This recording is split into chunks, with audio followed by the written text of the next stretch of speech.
Un espacio dirigido a la reflexión y análisis sobre el magisterio social de la Iglesia. Un panel de altura que discute la realidad actual guiado por los documentos magisteriales. Los expertos ya están listos para arrancar tu programa Iglesia, Estado y Sociedad. Saludos, bienvenidos nuevamente a su programa Iglesia, Estado y Sociedad, este espacio del Instituto de Doctrina Social de la Iglesia de la Pontificia Universidad Católica de Puerto Rico, en el cual queremos discutir temas que son importantes desde el punto de vista de la doctrina social de la Iglesia, que impactan nuestra vida como sociedad, con el fin de iluminar las vidas, de iluminar las acciones y ayudar en algo a la evangelización y el mejoramiento de nuestra vida como pueblo. Me acompaña en esta mañana, como siempre, la doctora Sandra Ramos, mi compañera de panel, a quien le doy la bienvenida, y nos acompaña de manera muy especial en la mañana de hoy la licenciada Sonia Vélez Colón, quien nos honra con su presencia. Sonia es pasada juez del Tribunal de Apelaciones y por muchos años fue la administradora de los tribunales de Puerto Rico. Así que, Sonia, te damos la bienvenida. La dejo con el público para que den un saludo. Doctora. Pues buenos días a todos los radioescuchas y los que están compartiendo con nosotros en las redes sociales. Muy buen día a todos. Gracias, licenciado, por la oportunidad. Buenos días, licenciada. Buenos días, un saludo particular al licenciado Santiago Lugo y a usted, doctora, qué gusto compartir este espacio con usted, honradísima por la invitación que me hacen y gustosa de dialogar, y un saludo a todo el público bonito que siempre sigue las cosas que hace el licenciado Santiago. Yo soy fanática de él, así que de verdad que estoy muy contenta y muy a gusto de compartir este rato con ustedes y con su público. Muchas gracias, Sonia. El cariño en punto. En el día de hoy hemos invitado a la licenciada Colón para que nos acompañe, a Sonia Vélez, discúlpeme, Vélez Colón, para que nos acompañe, porque queremos continuar con la discusión de un tema que nos parece importantísimo. El primer programa precisamente que tuvimos de Iglesia, Estado y Sociedad lo dedicamos a la discusión de la carta pastoral Artesanos de la Paz que emitió nuestra conferencia episcopal, precisamente atendiendo y acompañando y dando unas directrices al pueblo sobre cómo debemos enfrentar el tema de la violencia en nuestra sociedad. Y siguiendo, ¿verdad?, la inspiración de los obispos y la invitación de los obispos, quisimos tener este programa sobre ese tema y lo enfocamos de manera particular en el asunto de la violencia doméstica, ¿verdad?, de la violencia de género, de la violencia intrafamiliar. Porque lamentablemente hemos tenido demasiados casos ya, excesivamente muchos casos de violencia que han culminado en asesinatos de damas por parte de sus parejas. Eso sin contar los demás casos que no trascienden a la luz pública, pero que ciertamente son casos de violencia, no solamente contra violencia de género, sino violencia intrafamiliar, violencia contra menores de edad, que ciertamente es un problema que como sociedad ya tenemos que ponerle un detente y tenemos que tomar medidas para resolver. Y los tribunales han sido y seguirán siendo protagonistas en todo este tema de la violencia de género. Y por las situaciones que han ocurrido en nuestra sociedad ha habido todo un bombardeo, ¿verdad?, un bombardeo mediático sobre lo que es el funcionamiento de los tribunales, de cuáles son las medidas, cuáles son las herramientas que tienen los que son víctimas de violencia. Y ha habido también mucha desinformación sobre cuáles son los procesos y quién mejor que la licenciada Sonia Vélez para que nos ayude, ¿verdad?, a aclarar estos temas. Así que por eso es que invitamos a la licenciada Vélez a que nos acompañara en la mañana de hoy y estamos muy honrados con su presencia. Y me gustaría, licenciada, ya que nos acompaña, que nos comience quizás un poco describiendo para que nuestro público conozca cuál es el rol de la rama judicial ¿verdad?, en la vida, en la sociedad puertorriqueña en general, ¿verdad? Porque hablamos mucho de la rama judicial, del Poder Judicial, criticamos muchísimo al Poder Judicial, pero muchas veces no entendemos cuál es el rol de ese poder. Así que si nos puede aclarar sobre eso, se lo agradeceríamos. Qué excelente, licenciado Santiago, comenzar con esa pregunta para ponernos en un contexto de todo lo que vamos a hablar, ¿verdad?, con respecto a las cosas que se hacen y suceden dentro del Poder Judicial. Y me encanta que tengamos esa oportunidad. Yo comenzaría diciendo que es importante que todos reconozcamos en el sistema de gobierno que tenemos, ¿verdad?, conocido como un sistema republicano de gobierno. 3 ramas, yo digo distribuidas el poder dentro de esas 3 ramas de manera horizontal. Yo sé que de eso usted me puede dar clase y es perito, pero vamos a atrevernos un poco a hablar, ¿verdad?, de esa manera en que está distribuida y diseñado nuestro sistema de gobierno. Y así lo establece nuestra Constitución, tan fácil que es ir a ella, tan hermosa que es. Yo le digo a los estudiantes que la Constitución nos describe los 3 poderes. Antes de describirnos los 3 poderes, nos presenta nuestra Carta de Derechos, que eso es importante siempre conocerlo, esos que como pueblo hemos retenido en este proceso de delegación. Y esos 3 poderes están ahí diseñados: el poder legislativo, el poder ejecutivo y el poder judicial.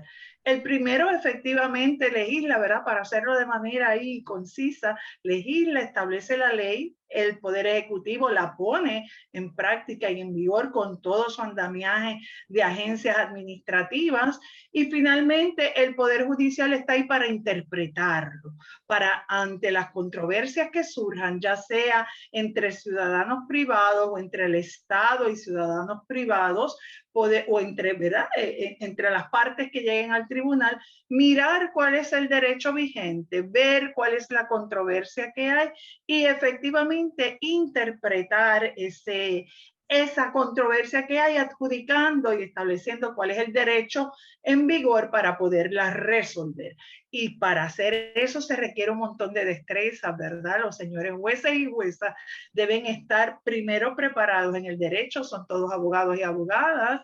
Y segundo, hay una serie de lineamientos que hay que ayudan a los señores jueces y juezas a poder interpretar la ley, incluso yendo a lo que dijo el legislador al momento de aprobarla, esa exposición de motivos, a ese historial legislativo y a una serie de cargas que uno lleva emocionalmente como ser humano, ¿verdad?, que le permiten poder adjudicar y en ese proceso hacer justicia y ser equitativo, ¿verdad?, buscando siempre la equidad de los casos, esa justicia social que buscamos, dentro de las diferencias que hay, poder resolver logrando la justicia. Es un proceso hermoso, no es fácil, licenciado Santiago, licenciada Ramos, no es fácil. Yo siempre relato que cuando uno está en ese proceso, uno escucha las partes, los testigos, los peritos, de momento se convence de un lado, debo resolver así. Y cuando escucha la otra parte, uno dice, pero esta otra parte también tiene razón. Y ahí, permítanme compartirle algo que para mí es esencial, es que entra en juego la verdadera independencia judicial. Independencia judicial, que es un elemento importante en ese proceso adjudicativo y que es un derecho de los ciudadanos. No es un derecho de los jueces y juezas como a veces se piensa.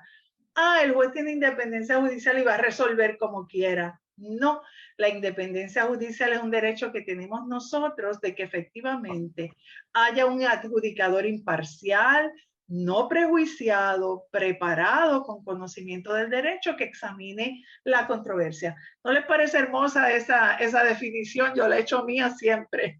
Definitivamente es hermosa, licenciada, y vital, ¿verdad? Vital, claro. Muchas veces nosotros simplificamos en cantidad esta función del juez cuando está adjudicando un caso, y ciertamente puede ser que nosotros tengamos una apreciación sobre qué es lo que se debe resolver.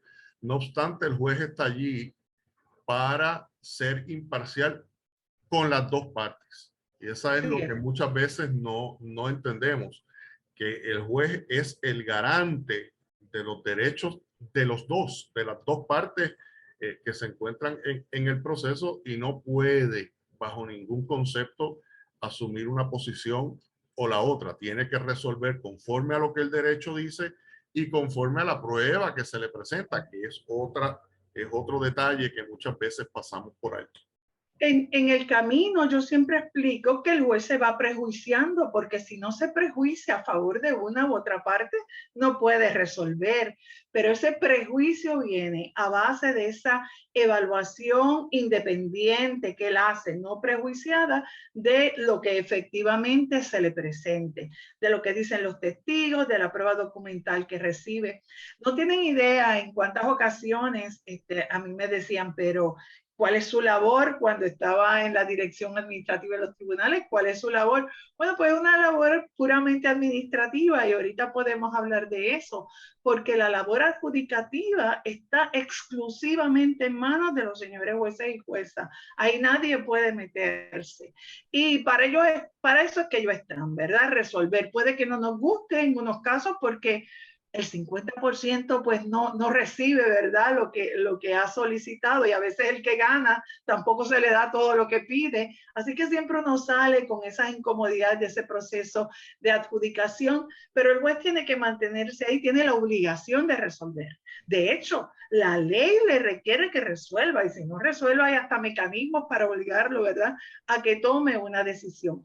Y si no nos gusta cómo resuelven esos jueces que están en la base, los jueces de primera instancia, que son los que reciben la prueba y que están ahí en ese proceso de juicio y adjudicativo, pues el sistema establece unos mecanismos apelativos donde hay un tribunal intermedio, el Tribunal de Apelaciones, y nuestro Tribunal Supremo, quienes están para revisar esa determinación absolutamente judicial, basada en derecho, que toman los señores jueces y juezas. Hay otro aspecto, licenciado y doctora, que no quiero que perdamos la oportunidad de traerlo, que es otra fase que tiene el Poder Judicial y que de hecho emana de la propia Constitución. La Constitución de Puerto Rico, en el artículo 5 de la Constitución, que habla sobre todas las facultades del Poder Judicial. Y hay que leer ese documento porque a veces parece árido y tan interesante que es. Así que invito a todos los que nos están escuchando que busquen y ojeen esa Constitución. El artículo 5, la sección 7 de la Constitución, establece que el juez o la jueza presidenta será el administrador de la rama judicial y podrá nombrar a alguien que le asista en ese proceso administrativo. ¿Qué significa eso? Pues miren, la rama judicial recibe un presupuesto considerable, un presupuesto millonario, que lo recibe para devolverlo en servicio al pueblo. Cómo administrar el Poder Judicial, cómo pago a todos los miembros, a los señores jueces y juezas y a los funcionarios, cómo mantengo estructuras accesibles, son parte de mantener estructuras buenas y sólidas que permitan que la gente llegue a los tribunales a resolver sus asuntos. Todo un andamiaje administrativo, y para eso tiene un componente que es la Oficina de Administración de los Tribunales, que asiste al juez presidente en poder manejar todo ese tras bastidores, como yo le llamo, ¿verdad? Todo eso que ocurre detrás, para que al frente los señores jueces y juezas se puedan sentar a resolver y atender a los ciudadanos. La rama judicial, el servicio, se le ofrece a la ciudadanía. La Oficina de Administración de Tribunales es una estructura administrativa al servicio de los funcionarios de la rama para que puedan ser apoyo a esa función judicial. Me fascina, ¿verdad? Israel sabe que esto es un tema que a mí me envuelve y me fascina, pero quiero que la gente que nos escuche se vaya con esa visión, ¿verdad? Del Poder Judicial, lo que es esa fase adjudicativa dentro de la ciencia jurídica y lo que es esa fase administrativa que tiene que ver con toda el área del componente administrativo, desde nómina, recursos humanos hasta infraestructura para poder dar el servicio que se ofrece desde el Poder Judicial. Doctora, ¿tiene alguna pregunta para nuestra invitada?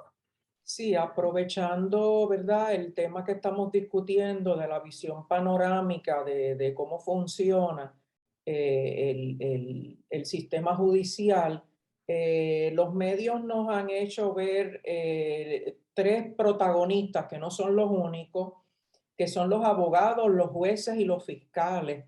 Un poquito quisiera, para beneficio de nuestro público, ¿cuáles son las responsabilidades y deberes de cada uno de esos protagonistas, reconociendo que no son los únicos, los abogados, los jueces y los fiscales?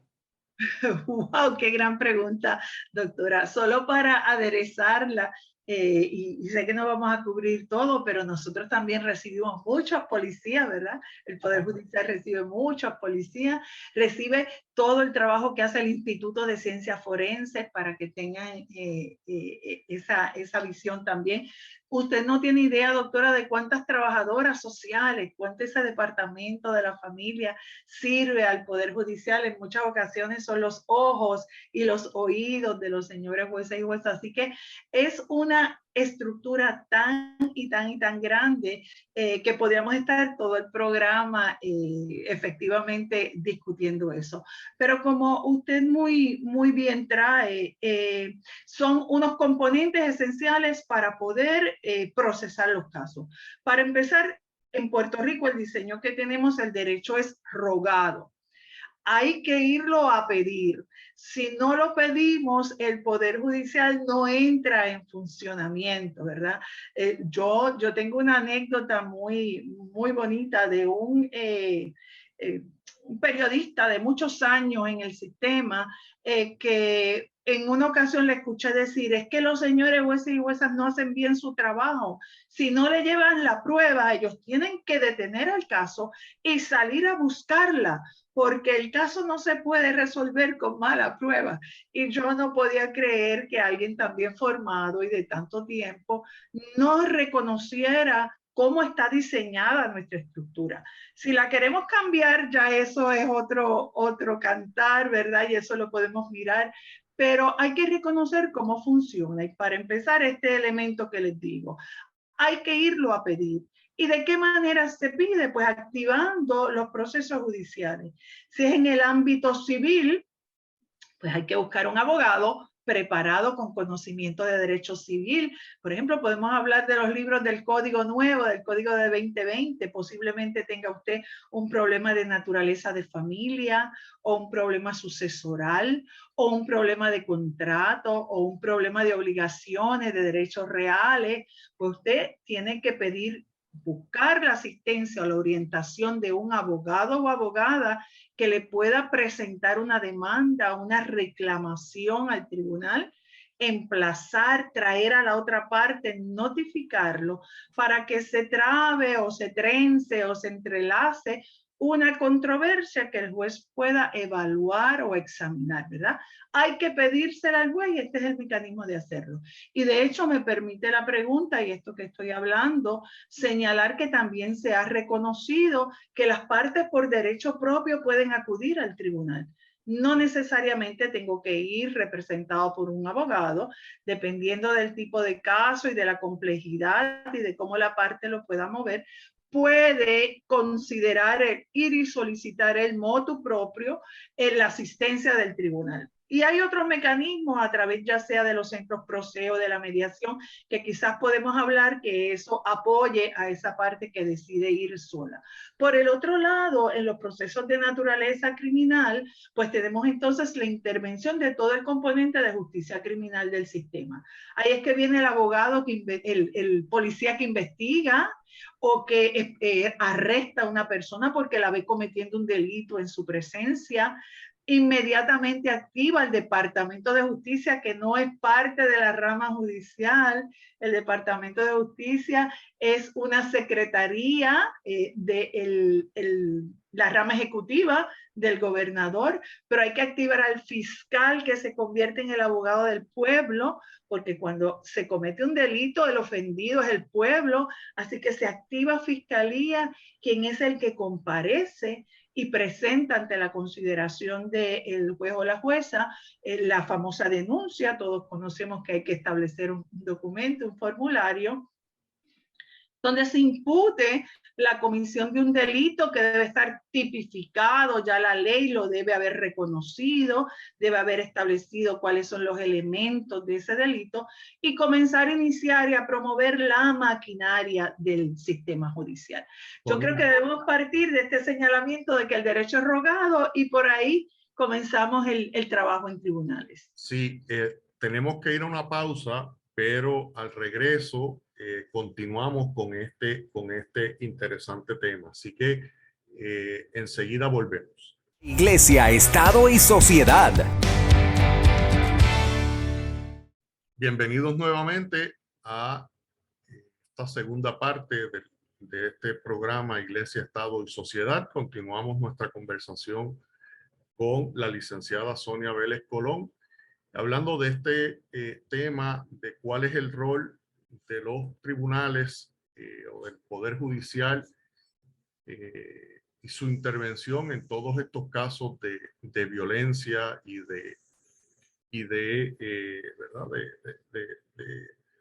violencia, de crimen, etcétera, que tanto nos impacta. Y antes de la pausa estaba un poco describiendo lo que era el rol, ¿verdad?, de las distintas partes que acuden a la rama y que se convierten en protagonistas de los casos, como son los fiscales, como son los abogados. Así que, Sonia, te dejamos para que continúes con tu explicación. Creo que habíamos terminado antes de la pausa hablando de cuál era el rol de los fiscales.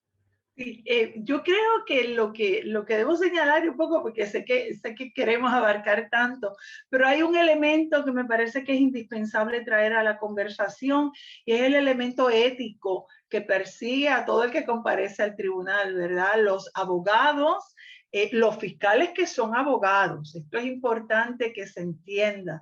Los fiscales nacen, ¿verdad?, de las escuelas de derecho, nacen de la Pontificia Universidad Católica, igual de preparados que nacen los señores jueces y juezas. No hay escuelas particulares para formar previo a esos nombramientos a nadie. Así que los fiscales, que son abogados, los jueces y juezas, que son abogados, los policías, todos los componentes que van a iniciar los procesos judiciales, llevan un código de comportamiento, ¿verdad? Hay que ser éticos, hay que seguir unas reglas que lo que modulan es la aspiración a ser excelentes en el trabajo que hacemos y estar comprometidos con aclarar los casos, con buscar la justicia de los casos. Estoy convencida de que cuando el fiscal presenta un caso en el área criminal, cuando el policía investiga, es porque efectivamente entiende que hay la comisión de un delito y que se debe proceder para evaluar y que el juez finalmente adjudique. O cuando el abogado de la defensa está en ese proceso que es tan intenso, ¿verdad? Y que hemos visto últimamente, porque gracias a unos mecanismos ya lo podemos ver a través de los medios digitales y de la televisión, y vemos la intensidad. Es bueno que los radioescuchas sepan y conozcan que lo hacen porque tienen una obligación. todos los imputados de delito, todas las partes, hay que reconocerle lo que se llama un debido proceso de ley, ¿verdad? Que las cosas se hagan tal y como lo establece nuestro ordenamiento jurídico, las reglas procesales, las reglas de evidencia, la ley. Y en muchos casos no solo buscamos la absolución o la convicción de una parte, sino que hay un proceso en el camino justo y que finalmente, cuando el juez queda sometido al caso para que él dé su fallo, o cuando hay un jurado, el jurado anuncie su veredicto, ese proceso haya sido justo, no se haya desviado, la prueba que hay sea una prueba buena, contundente, tanto testifical como documental, que permita hacer una determinación equitativa, justa, final en el caso. Así que, como ven, hay un componente humano, pero un componente revestido de un elemento ético que es bien, bien importante para la solución de los casos. Me surge de la misma respuesta que acaba de dar.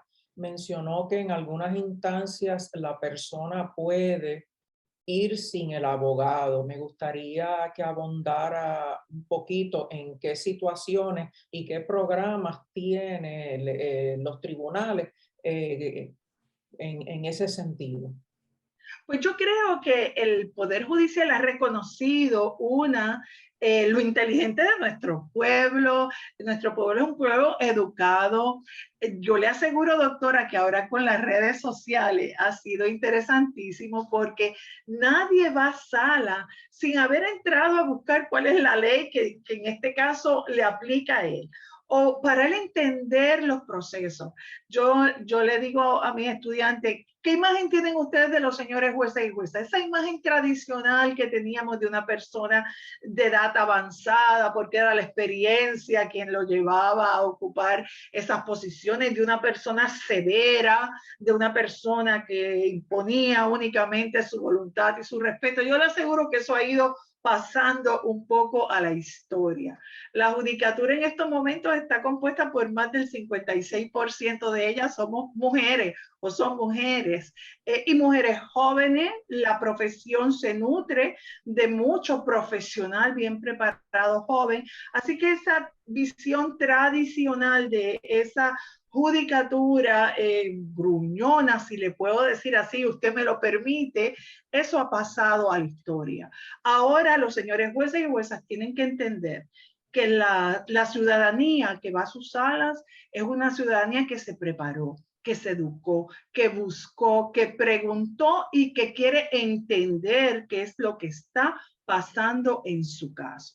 Así que eso llevó al Tribunal Supremo de Puerto Rico a reconocer que en muchos casos los ciudadanos se pueden representar por sí mismos, que tienen la capacidad de poder expresar y de poder decirle al señor o a la señora jueza que está atendiendo su caso cuál es la controversia y de qué manera poderla entender y resolver. Le voy a hacer una anécdota que para mí es sumamente significativa. En el año 2014, cuando se inició el programa experimental de cámaras en los tribunales, se inició en 2 salas el mismo día. Eran 2 salas en la región judicial de San Juan, la sala 904 y la sala 907. Son las salas de recursos extraordinarios que suenan mucho por ahí, ¿verdad? Porque le llegan muchos casos álgidos. Y decidimos empezar ese proyecto en esa sala. La 904 fue la primera, e interesantemente, el caso que se estaba transmitiendo, todas las partes eran abogados. La parte demandante era una abogada que demandaba a uno de los bufetes más grandes del país. Así que los demandados eran todos abogados y, por supuesto, quienes llevaban el proceso de la parte demandante y la parte demandada eran abogados. Cuando nos trasladamos a la sala 907 para ver el caso que íbamos a transmitir en esa sala, era una ciudadana sola, sin representación legal, ella dirigiéndose al tribunal en una acción que quería poner en vigor después de haber recibido una determinación a su favor de una agencia administrativa.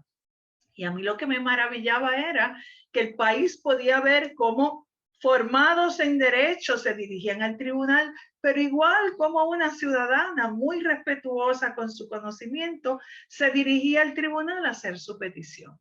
El Tribunal Supremo de Puerto Rico, como he señalado, ha reconocido que en todos los tribunales en Puerto Rico, los ciudadanos pueden comparecer solo a presentar sus casos. Claro, doctora, hay casos y casos, ¿verdad? Hay algunos que son demasiado complicados, muy complejos, en el cual se va a requerir prueba testifical, prueba pericial, hacer descubrimiento de prueba. Entonces, el señor y la señora jueza siempre va a tener la facultad para determinar en qué casos permite que el proceso continúe representándose el ciudadano él solo, o en qué casos va a requerir que busque la atención o la ayuda de un profesional del derecho que le permita llevar adecuadamente el proceso ante la consideración del juez. Licenciada, ya que estamos en este tema, y antes de pasar ya propiamente, disculpe, al tema de cómo se atienden los casos de violencia en los tribunales tienen un sinnúmero de programas, que son programas que podríamos llamar de ayuda a la sociedad. Tiene unos programas de mediación, tiene las llamadas drug courts, inclusive para los casos de violencia doméstica ahora mismo hay salas especializadas. Y me gustaría, para el beneficio de nuestros radioescuchas, si nos puede hablar un poco de estos programas, ¿verdad?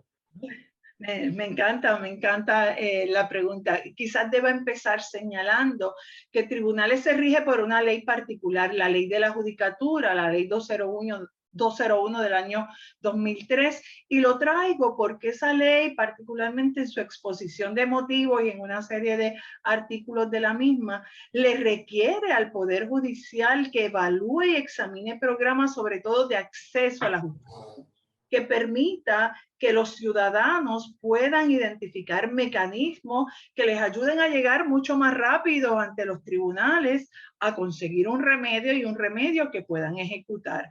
Así que a la luz de ese requerimiento y de esa obligación que impone la ley, desde las políticas públicas establecidas por la presidencia del Tribunal Supremo y ejecutadas en ese sentido por la Oficina de Administración de los Tribunales, se han diseñado una serie de programas para agilizar esa llegada a los tribunales y que incluso poblaciones que nosotros llamamos vulnerables o marginadas hoy en Israel, y que en el vocabulario del Papa Francisco las conocemos ahora como descartadas, ¿verdad? Esas poblaciones descartadas, y me encanta cómo la iglesia y el derecho se pueden confundir, ¿verdad? Que haya mecanismos para auxiliar y ayudar a las personas a llegar a tribunales. Y en ese sentido, ya que estábamos hablando de la representación por derecho propio, el primero que me gustaría mencionar son los centros conocidos como los centros PROCE. En las regiones judiciales hay unos espacios donde la ciudadanía puede ir a orientarse de cómo presentar sus procesos. Voy a aclarar, no es orientación legal, no es que usted va a recibir en los centros PROCE un abogado que le va a decir si usted va a prevalecer en su caso o no prevalecer, sino es que una vez reconocido el derecho de la ciudadanía a representarse por derecho propio, la rama entendió que debía buscar un programa o un mecanismo para orientar a ese ciudadano de la forma correcta de hacerlo. Y entonces hay una serie de formularios que usted puede conseguir. Usted no se preocupe por tener que llenar o cómo redactar el escrito, o cómo pedirle al juez. Ya hay formularios preparados para que usted sencillamente llene los blancos y sea más fácil que ese documento pueda llegar al juez y sea entendible. Y sí, allí va a recibir orientación de qué usted esperar el primer día de vista, cómo usted manejarse dentro del proceso. Si se requiere de alguna otra ayuda, que usted busque abogado, pues con toda probabilidad lo van a dirigir a instituciones y organismos que hay para representar a personas en indigencia. Por ejemplo, lo pueden referir a Servicios Legales de Puerto Rico, si se trata de un asunto civil. o a la Sociedad para Asistencia Legal, si usted lo que tiene es un problema de la comisión de algún delito, o lo pueden dirigir a las clínicas de asistencia legal de las escuelas de derecho. Es un programa de mucha visibilidad y de mucho apoyo a esa representación legal por derecho propio. Y lo otro, que la rama ha sido pionera y vanguardista. Desde la década de los 80, la rama identificó que deben existir mecanismos alternos a los procesos adversativos, ¿verdad? La rama uno siempre va con un problema y es adverso. Fulano versus sutano, el pueblo versus el otro. Siempre hay ahí un caso o controversia.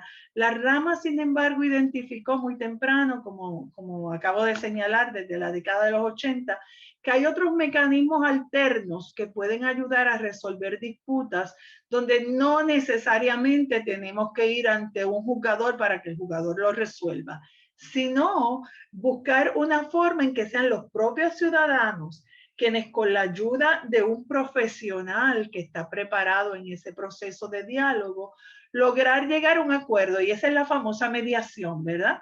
Vamos a mediar, vamos a sentarnos a hablar, vamos a identificar mecanismos o vamos a buscar remedios que puedan atender nuestra diferencia y lograr a un entendido y un acuerdo. Y para eso hay mediadores, hay un mediador que son funcionarios de la rama judicial, y los centros de mediación, doctora y licenciado, están en las 13 ramas judiciales. Usted puede llegar de a pie, como yo digo, preguntar dónde está el centro de mediación, buscar la información, que el mediador lo escuche, se cita a la otra parte, no tiene que pagar nada, es un servicio gratuito y usted con toda probabilidad va a lograr conseguir un remedio para su situación. Igual, el juez a mitad de proceso o al inicio o en el momento que él lo entienda oportuno, se identifica que el caso es bueno para una mediación, puede referir a las partes a ese proceso, que es voluntario, que es confidencial, que es gratuito y que los números del Poder Judicial reflejan que es efectivo. Así que invito a todos los que nos están escuchando a que lo anoten por ahí, porque si lo necesitan, de seguro va a estar disponible para ustedes. Me invitaste a hablar de las salas de violencia doméstica y en esa tengo una historia larga. Tú me dirás, Israel. Adelante, adelante, porque es muy... Adelante, Sonia. Importante que se toque el tema de las salas de violencia doméstica, porque es precisamente el tema que nos, ¿verdad?, que nos trajo al día de hoy. Claro, yo creo que a la doctora le va a gustar esto que le voy a compartir a ella y a toda la audiencia. Un poco en ese estudio que uno hace, de momento uno se encuentra que nuestra sociedad estaba matizada por una mirada masculina más que nada, doctora, ¿verdad? Lo que nosotros llamamos androcentrismo, ¿verdad? El hombre es el centro de este proceso, y lo traigo por lo siguiente: nuestros legisladores, nuestros gobernantes, nuestros jueces, en todo ese siglo XX, ¿verdad?, casi al final del siglo XX, eran quienes tenían el poder y la facultad para la toma de decisiones, para la aprobación de las leyes, incluso para la interpretación del derecho. De hecho, no es hasta el 1985 que por primera vez llega una mujer a ocupar una posición como jueza asociada del Tribunal Supremo de Puerto Rico. Así que yo siempre digo que esa mirada femenina, ¿verdad?, que pueda traer ese componente que las mujeres vemos desde otras perspectivas y que completa cualquier análisis. No es que sea mejor, no es que sea peor, no es que querramos que esto sea de esta manera o de la otra, sino que traemos otras perspectivas porque traemos otra vivencia, otra forma de ver las cosas, completa cualquier análisis que se pueda hacer desde una experiencia judicial y adjudicativa. Esa mujer resultó ser la honorable Miriam Naveira Merli, quien ocupó la posición de primera jueza asociada del Tribunal Supremo de Puerto Rico, y años después, 2004, se convirtió en la primera jueza presidenta del Tribunal Supremo. Y yo relato, siempre me gusta ver cómo la jueza traía el hecho de que ella comenzó a introducir en la discusión del Pleno del Tribunal Supremo, allá en la discusión de los casos que hacen nuestros jueces del Tribunal Supremo, esa mirada de mujer. Y una de las cosas que promovió la jueza y que la cogió muy bien la presidencia del Tribunal Supremo, entonces el juez presidente José Andreu García, fue realizar un estudio sobre el discrimen de género dentro de los tribunales. El discrimen de género para ver qué estaba pasando dentro de la rama judicial o del Poder Judicial con esa perspectiva de género.